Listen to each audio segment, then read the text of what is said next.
All right, Jeff, thank you. 10 on your side is your local election headquarters. Senator Tim Kaine is running for re-election after weighing retirement.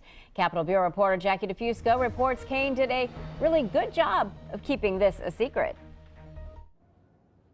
Yeah, that's right. Senator Kaine keeping the cards really close to the chest on this decision, and it's one he says he did not make lightly. But literally, even major party leaders who were encouraging Kaine to stay were in the dark about his plans until just earlier today.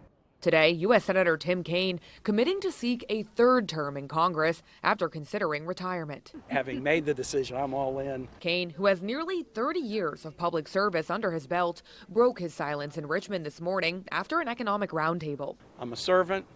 I love Virginia. I'm proud of what I've done.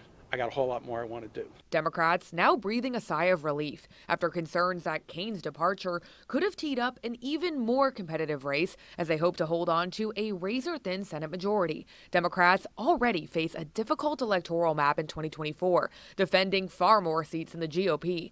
Virginia hasn't had a Republican senator in D.C. since 2009, but Kaine acknowledging his re-election is not a done deal. But we're battleground, and so that just means you gotta assume it's going to be close. Certainly, look, the success of Governor Youngkin and the statewide ticket in 21 shows you that, hey, Virginians will vote for Republicans in statewide elections. So, you know, nobody can take that for granted. So could we see Governor Glenn Youngkin jump into the Senate race? Virginia's Republican Party Chair Rich Anderson doesn't think so. We actually have a total of 5 people so far who have indicated that they plan on running.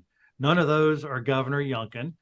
He has said that he's focused on his job as governor. While he may not be on the ballot, Anderson expects to see his playbook echoed on the campaign trail. I think that is laying a solid framework for 2024 for whoever the party nominates.